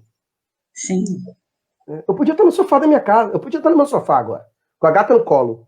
O conteúdo do que está acontecendo talvez não fosse diferente. Mas é uma tentativa de construir simbolicamente, por exemplo, uma dimensão de formalidade. E aí eu acho que essa construção simbólica da qual a Shirley falou, usando o exemplo do professor da UF, né? Ela não está dada para as novas gerações. Ela não está construída plenamente. Muitas vezes o espaço da sala de aula é profundamente violento e opressor, porque essa compreensão também vem dos alunos para nós, né? É graças ao encontro com alunos hoje que tem expressões que eu deixei de usar em sala de aula, não pela questão semântica, não porque a palavra é violenta, mas pela compreensão que eles me trouxeram em sala de aula, do quanto, ao enunciar uma palavra dessa, tudo que eu coloco teoricamente cai por terra. Me contradiz. Né? Uma coisa que me foi dito uma vez, eu sei que é muito óbvio, né? Tem uma discussão muito grande em torno disso. Né? Ela falava, Alexandre, cada vez que você fala, Bolinho, cada vez que você pergunta se está claro, eu fico pensando assim, eu estou entendendo, mas eu não queria que fosse claro. Aí ela fala, olha para sua turma, né? 90% da tua turma é de pessoas afrodescendentes. Não é que está claro ou escuro, fale necessariamente da questão racial. Mas é porque tem uma dimensão disso que resgata um pensamento que na hora que você fala isso, a minha percepção escapa, ela vai embora.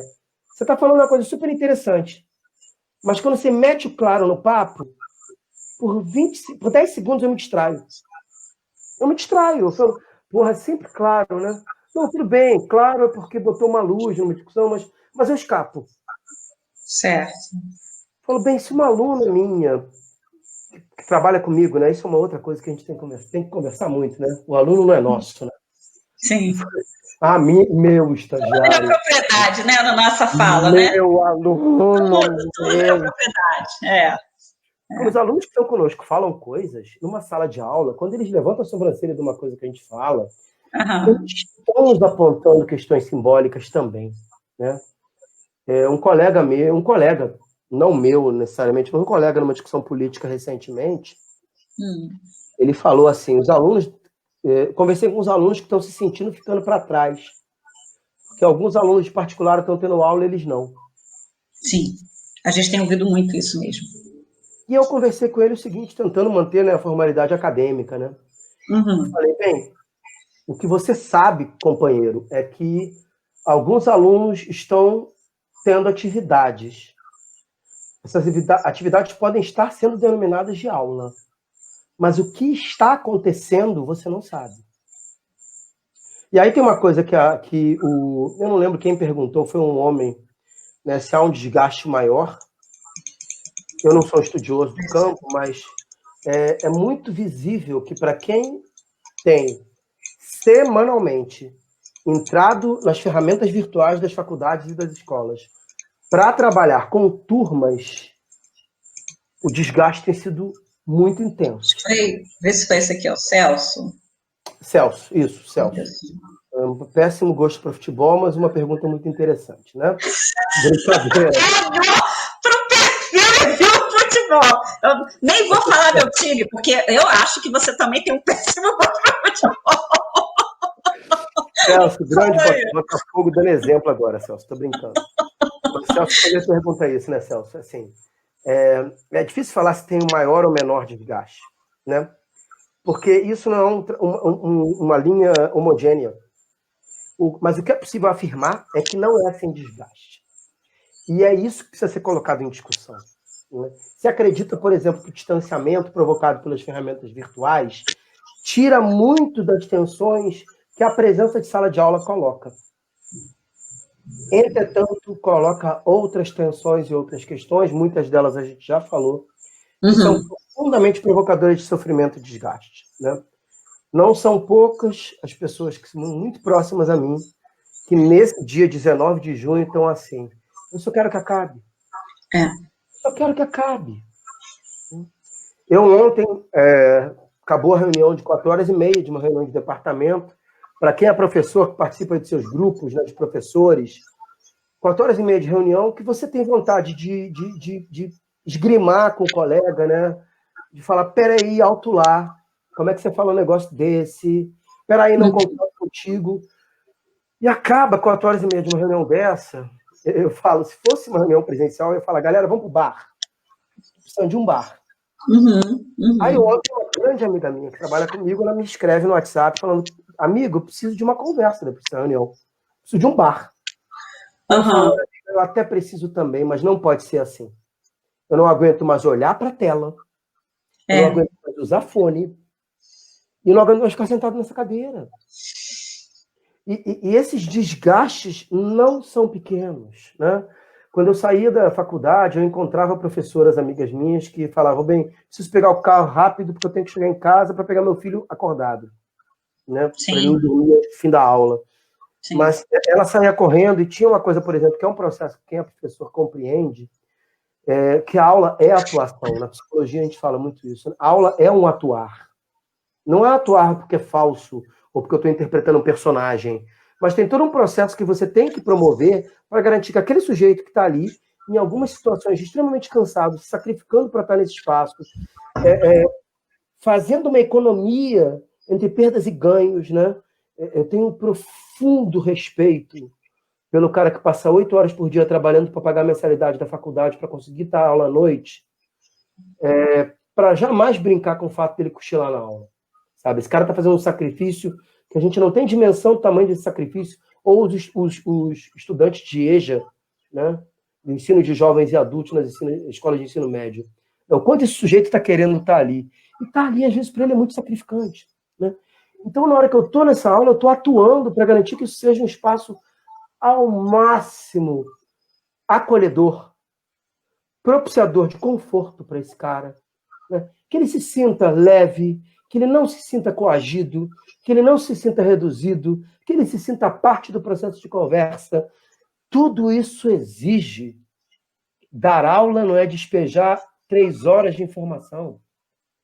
E quando a gente sai de sala, isso que eu falava sobre essa colega que fala, preciso pegar o carro correndo para casa, mas eu sei que aqueles 20 minutos de trajeto de carro dela era o que a gente chama de descompressão.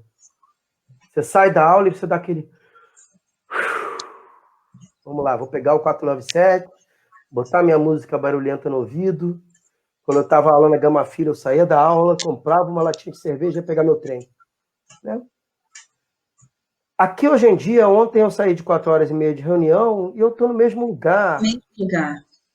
E às vezes você fica meio, né? O que eu faço? Ontem foi isso, eu saí dessa reunião e falei, vamos lá, o que eu faço agora? Bem, eu vou fazer um bolo. Uhum. Mas eu estou ainda com essa roupa, porque eu botei essa roupa para a reunião. Uhum. A gente bota uma roupa para uma reunião, para uma aula, para um encontro. Sim, né? sim. Então, acho que são dimensões, Graciane, que quando uma pessoa colocou aí, eu acredito, né?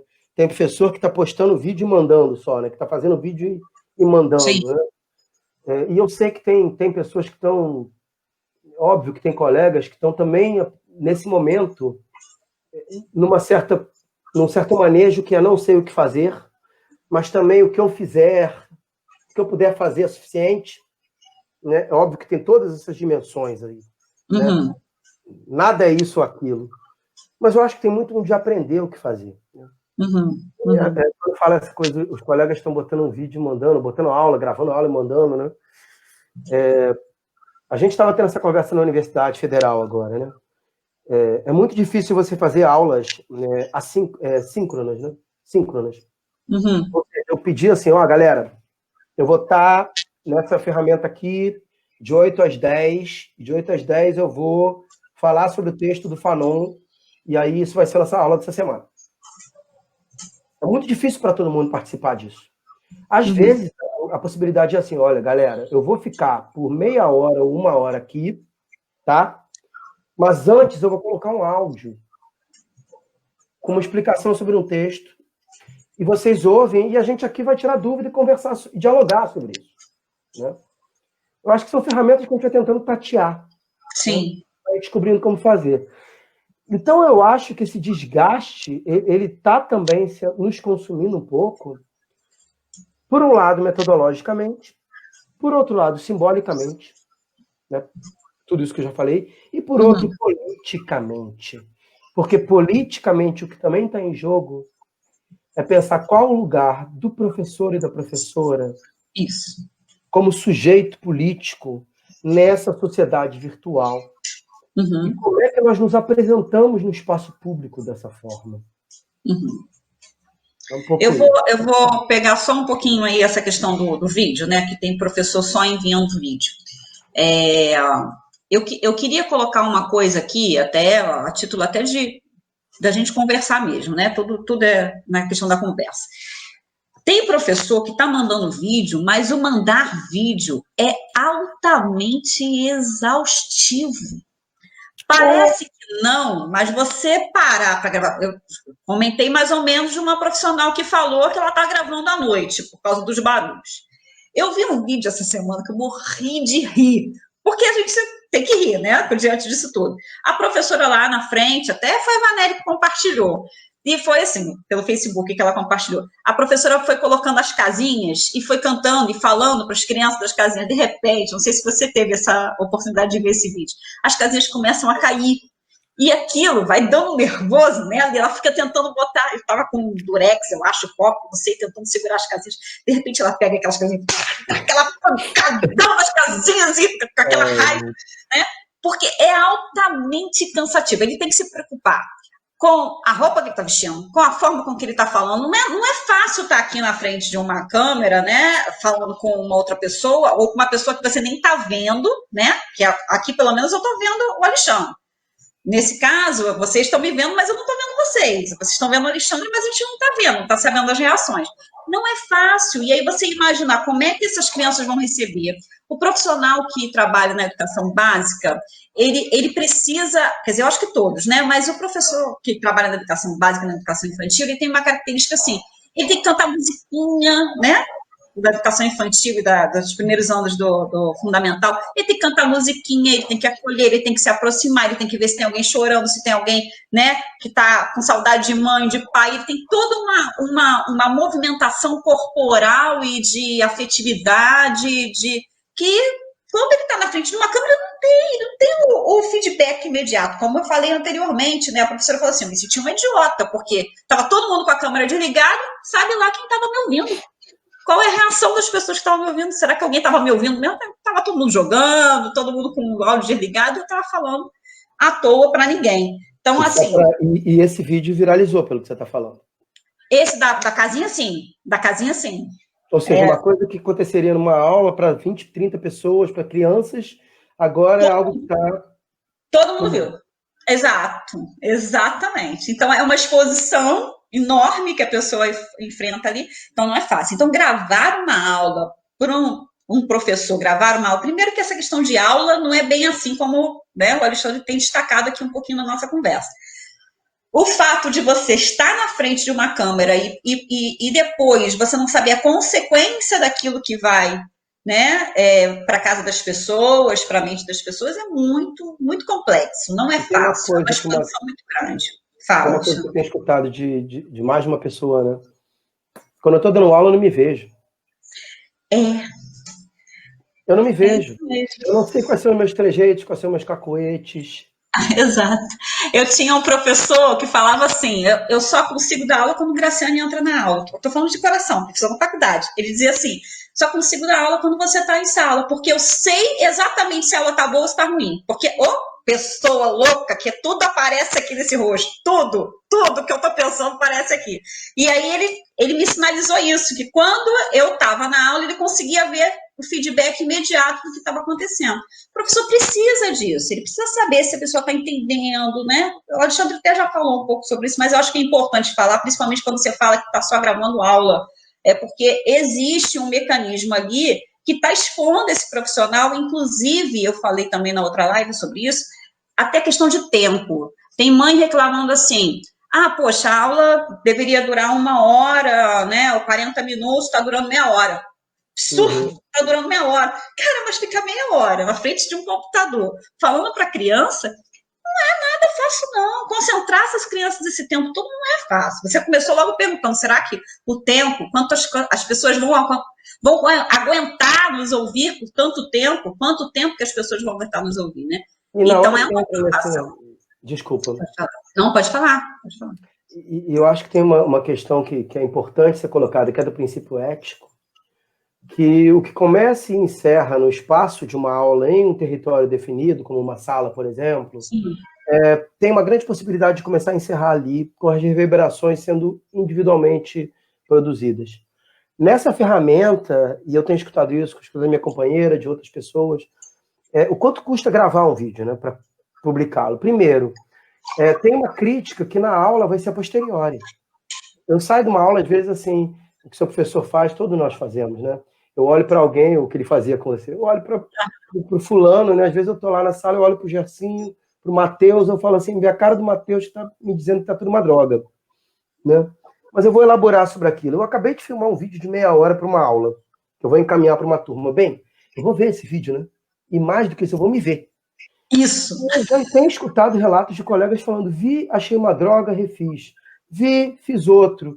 Estou exausto. E, principalmente, você vê o seu abatimento, você vê o seu cansaço, está no rosto, né? Ontem eu estava... Essas coisas acontecem, né? Eu estava olhando a aula, aconteceu, né? A reunião, aliás, estava no departamento e um grupo de alunos mandou um e-mail para mim assim, Alexandre, Bolinho, você está bem? Você está muito abatido. E a gente está achando você muito sério. Eu falei, gente... Aí eu fui olhar para mim na reunião, né? Aham. Percebi que tem uma expressividade que se apresenta e que aí você se dá conta que na sala de aula você vai disfarçar, você vai ter um constrangimento, vai ficar meio subsumido. Ali eles começaram a trocar, printar a imagem minha, trocar nos grupos de WhatsApp e falar, olha como é que o cara está abatido. E essa publicização, né, essa dinâmica pública que as coisas tomam, e óbvio que numa sala de aula isso também toma, né, Graça? Toma, isso, é. Você deve ter sticker seu já hoje. Ah, eu acho que sim. Eu já recebi uns 3 meus. É mesmo? É meu. Eu queria ficar até curiosa. É de outra natureza. Eu acho que tem uma presença do encontro com você, essa ferramenta, né? Quando você se vê, você vê o ambiente. Precisa ser tomada como por análise, porque não é sem sofrimento. Não é isso que você falou agora, que te falaram, né? Quando você grava e bota uma aula, quando você está nessa ferramenta, não é sem sofrimento falar para 20 casinhas, quando aparecem aqui no Zoom ou no Meet, né? Sim. Não é sem sofrimento, você está falando num sentimento que está só. Muitas vezes essa sala de aula é uma experiência de solidão. Mas eu tô com os corpos ali, né? Os corpos têm uma função simbólica. Quantas vezes a gente não faz? Galera, vocês estão comigo? Né? Vocês estão aqui? Tem alguém aqui comigo? Eu tinha um professor na universidade que eu morri de ódio dele. A gente está lá meio que cochilando, ele batia a palma. Aqui comigo, malhação mental. Aqui, ó, aqui comigo. Vamos malhar o cérebro. Eu saí exausto da aula do Eduardo. Eu ficava, gente, esse homem o tempo todo, malhação mental. Aqui, esse outro não existe. E aí, galera que está ouvindo, eu não tô afirmando que você não existe, porque eu não estou te vendo. Mas, de fato, o não te ver e não te ouvir provoca um sentimento de uma profunda ausência desse outro. Sim. E aí tem a professora que vira meme, assim como tem o colega que depois de 40 minutos ou meia hora falando para a câmera e se vendo, basicamente é isso que acontece, né? Eu agora estou com você, eu estou conversando um pouco com você. Mas quando eu estou no grupo de estudo na UF, eu fico me vendo. Tem uma hora que você fala bem com quem que eu estou. Porque já é muito difícil lidar comigo. Eu comigo mesmo todo dia em quarentena. Eu não me suporto, né? Meio que assim. A gente está descobrindo que é insuportável lidar com nós mesmos. Se eu ainda tenho que, durante uma aula, ficar mais 1 hora, 2 horas, 3 horas lidando eu comigo mesmo, não é sem sofrimento. Não é. Eu acho que tem uma discussão, e acho que aí eu encerro, viu, juro. Está em curso agora no Ministério da Educação, ainda com todas as modificações e que não sejamos ingênuos de achar que não existe uma diretriz política do Ministério, independente do sujeito que ocupe a cadeira. Existe muito explicitamente uma diretriz de garantir que cada vez menos a gente tenha necessidade de presença física. Sim. E isso muito dentro dessa possibilidade que se coloca no horizonte de você cada vez mais privatizar a educação como um direito universal. Então, cada vez mais a gente vai discutir metodologicamente. E o que eu tenho tentado chamar a atenção nas conversas, e que eu acho que eu queria deixar aqui, é que essa não é uma discussão metodológica. Essa é uma discussão ética, política e de fundo público-privado. Ética, política e simbólica. Perfeito. Muito bacana. Peraí que você não vai embora assim não. Peraí. Boa noite, aqui, ó, o Rômulo Lopes, o Marcos Mesquita, boa noite de Maceió. Olha, Marcos. Aí, ó, Vanelli, no grupo da SEDUC, as mães reclamando porque os professores estavam enviando mensagem 1h da manhã, né? Xingando a professora, dizendo que era um absurdo, que a professora era louca. Aqui, ó, o que mais? Deixa eu ver se tem mais alguma coisa aqui pra gente, de pergunta. A Chifre está dizendo que também é taurina. Aqui, a Edir Tereza dos Reis, ó, eu gosto dessas perguntas que esconde a gente. Os professores da rede pública, em sua maioria, estão em ensino remoto com sua turma, a maioria em horário reduzido. Já faz mal o tempo de exposição às telas. Os professores da rede privada do ensino médio superior, os que conheço, de 30 alunos, passaram a monitorar 90. A redução de pessoal ainda o impele a maior produção. Como ter saúde neste contexto? Bacana. Espera aí para a gente poder aproveitar um pouquinho mais. Ó, eu estou mais desgastada. A questão da invasão da minha privacidade, para mim, é demais. As pessoas não estão respeitando o nosso tempo de ficar em casa sem trabalho. A Shirley Vanelli é uma invasão, a Shirley coloca aqui. A camisa, ó, a Nilva falando antifascista, perfeito. Aqui, Shirley, e as reuniões? Não há a sociabilidade do cafezinho, verdade. Faz uma grande diferença, gente, sem noção. Como faz? Não ver é o pior, o corpo é o discurso. Isso aí, Shirley, isso mesmo. Ó, estão falando isso para mim. Puxa, você está tão abatida. Aí eu penso, da próxima vez, vou me encher de maquiagem. Aqui é minha filha, Suzana Souza. Minha filha tem um professor de química que manda só matéria pelo PowerPoint e pronto. Nem vídeo tem. A maioria se empenha, fazem aula online, gravam para que os alunos assistam depois. Enfim, é questão de uma mudança que os professores tiveram que se adaptar rápido. Os professores estão de parabéns pelo empenho. Deixa eu ver se tem mais alguma coisa aqui para a gente poder comentar. Só que a questão da conclusão final aqui, dizendo perfeita. Vamos lá. Peraí que ele não foi liberado ainda não. Ele vai fechar essas questões aqui antes de ser liberado da nossa live. Fala aí. Olha, eu não vou comentar da colega que mandou mensagem, mas da manhã não, porque... Tá bom. Fica à vontade, você comenta o que você quiser. Mas eu acho de verdade, né? Pegando o que a Edir colocou, eu acho que tem uma... Educação são diversos atores envolvidos nisso. E tem dois atores que são muito visíveis, que é o docente e o discente. O corpo discente e o corpo docente. Mas a educação não se restringe a esses dois atores. Né? Entretanto, esses dois atores, que são os mais visíveis, também são os mais fragilizados nesse processo. Né? Os discentes, os estudantes e as estudantes, constantemente colocados numa posição muito fragilizada, o elo da cadeia democrática que menos tem possibilidade de participar, né? Muito massacrados por processos educativos ainda muito arcaicos frente às realidades que se vive, né? Essa educação bancária, de transmissão de conhecimento, de avaliações que muitas vezes não concatenam o que se pede com a vida cotidiana dos sujeitos. E os professores, cada vez mais expostos a uma realidade em que essa profissão, né? Eu te confesso, Graciane, que um dos dias que eu mais tenho raiva é o dia do professor, eu começo a sentir parabéns, e é sempre um dia que eu falo, para mim, esse é um dia de eu lembrar por que eu escolhi isso, porque é muito sofrido. Né? É muito sofrido. Não tem profissão nesse país que tenha passado por um processo de degradação da visibilidade pública dela tão intensa quanto o professor. De ter sido uma carreira que ela sempre foi colocada, né, o professor como futuro de um país, só que ele sempre é o futuro, né? Ele sempre é o futuro. Nunca presente. Futuro. Nunca se pensa... E não me venha falar que a minha profissão é uma missão. Ela não é uma missão, ela é uma profissão. Né?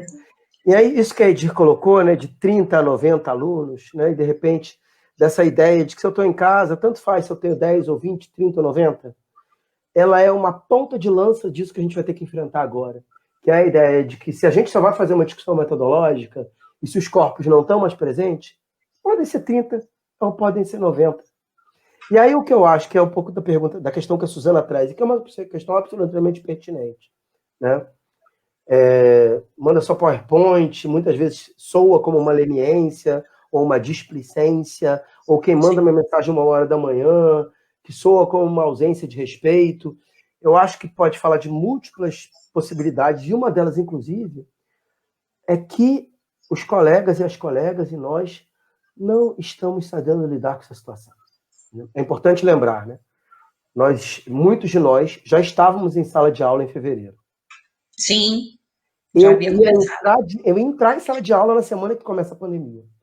Então, a gente é convocado a mudar todo o nosso HD, no nosso software, né? O HD, lá. Vamos mudar, todo o nosso software muda do dia 13, porque foi no dia 13 de março. Do Sim. dia 13 de março para 16, vamos mudar todo o software. E a gente precisa criar alguma coisa ali. E essa criação é processo. É processo.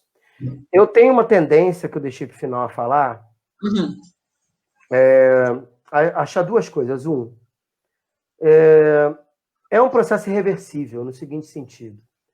A gente não vai poder deixar de discutir mais sobre isso. Não quer dizer que isso vai acontecer a forceps. Mas essa discussão vai ter que ser feita. Tem. Não pode ser eximida a discussão desse debate público. Perfeito. Então, uma coisa. Tá, passou, essa bola perdeu, a gente vai ter que discutir isso. Sim. E a segunda coisa que eu tendo a achar é que a gente vai ter que reinventar esse processo, mas que isso aqui não é aula. Perfeito. Isso aqui não é aula. A gente vai ter que dar outro nome, e ao nomear isso, a gente também vai criar outros dispositivos de ensino-aprendizagem, outros modos de compreensão, o que é educação, outros modos de problematizar o que é aprendizagem. O ponto que eu aprendi na escola, e eu falo isso com muita tranquilidade para os alunos, sem demérito nenhum, a escola me ensinou muitas coisas, uma delas é calar a boca, frente a uma autoridade, que é algo que eu, ainda bem, desconstruí no meu processo de construção cultural e político. Mas uma das coisas que a escola me ensinou era: existe uma autoridade superior a você que não demanda que você conheça o percurso. Então você tem que calar. A escola também me ensinou a solidariedade entre iguais. A escola me ensinou que, numa situação de subordinação e opressão, que a sala de aula sempre é, né? Não quer dizer que é sempre só isso, mas também é opressão e subordinação, né? Todos nós lembramos, lá quando a gente tinha 6, 7, 8 anos de idade, da dor de estômago, da vontade de chorar quando ia chegar o boletim com as notas, a gente tinha que levar o boletim para casa. Isso é muito professor ainda. Mas a sala de aula e a escola também me ensinaram a solidariedade entre os iguais. A escola e o espaço da sala de aula também me ensinaram o quanto é importante ouvir e o quanto só falar me isola dos outros. Né? Que era ser aquele cara que de repente no pátio ninguém quer conversar comigo porque eu sou chato. A escola me ensinou 1000 coisas que não eram só o conteúdo. E a gente vai ter que reaprender ou construir novos dispositivos de sociabilidade se a gente não tiver mais a escola. Porque aqui, essa sociabilidade, eu não sei como ela funciona. Eu não sei como ela funciona. Não. E se ela funciona, né? Até que ponto ela funciona, né? Vamos lá. Político, ético, não é isso? Simbólico. E simbólico. No campo político, vamos destacar uma fala que eu acho que a gente precisa deixar aqui como marca. Há sim, e eu cheguei a falar isso numa outra live, há sim uma força de um discurso já pronto para fazer com que a escola pública ou privada, a escola fique distanciada das pessoas, a escola vire só conteúdo, e aí quando o Alexandre coloca ali, né, que a escola não é só conteúdo, isso é bom que cada um de vocês, cada um de nós aqui presente, pense bastante, não é só conteúdo.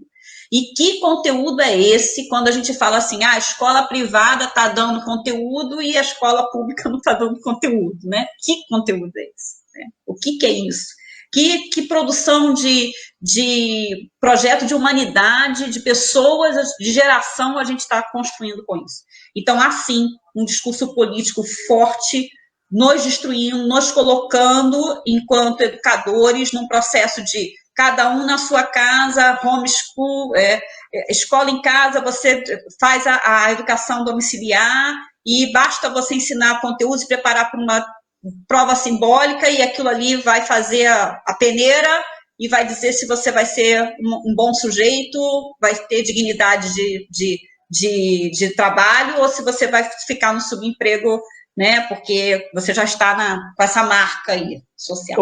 Ou só politicamente, que eu acho que é importante ficar também, Sim. enquanto a gente vai paulatinamente desimplicando a comunidade como conceito de ideia de que estamos todos juntos, né, não vivemos sozinhos, você vai desimplicando a comunidade da construção da educação.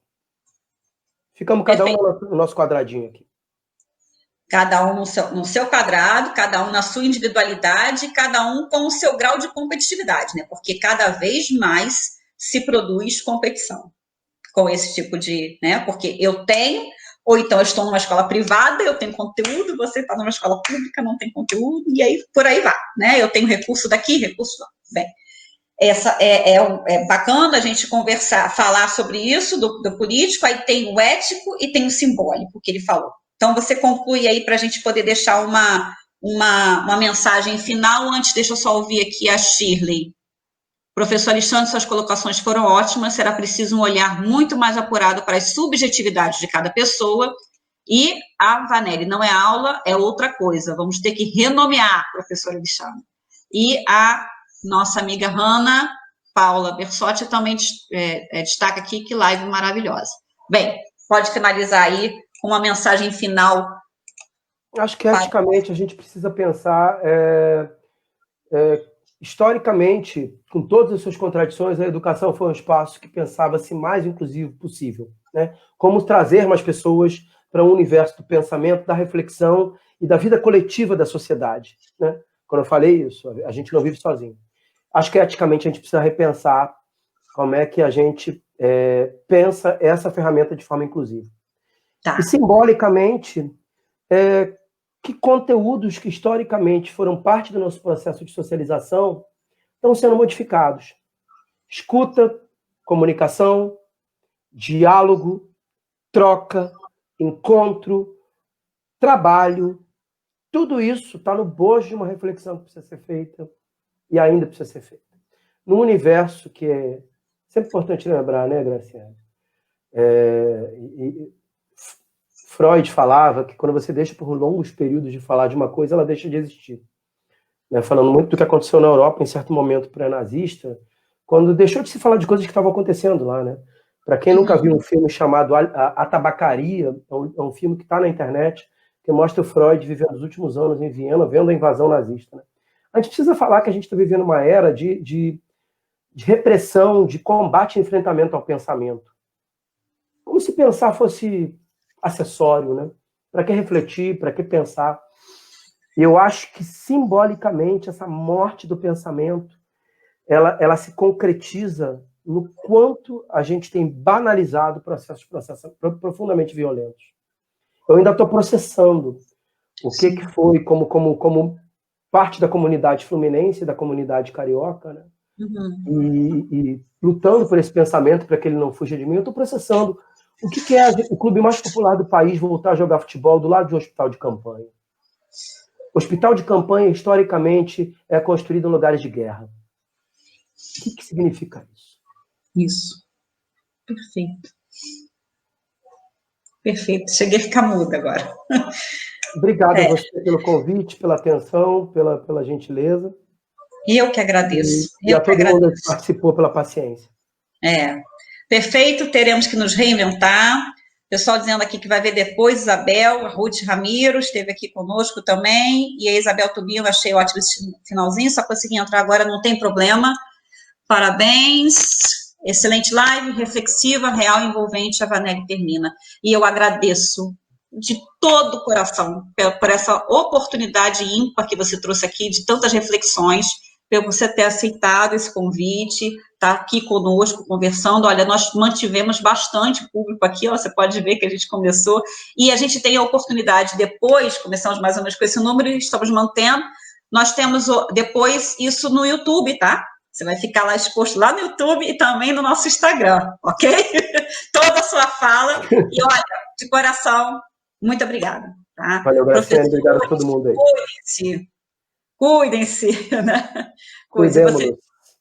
Vamos nos cuidar um dos outros o máximo possível para passar por esse tempo, ok? Um abraço, gente, tudo de bom, obrigada.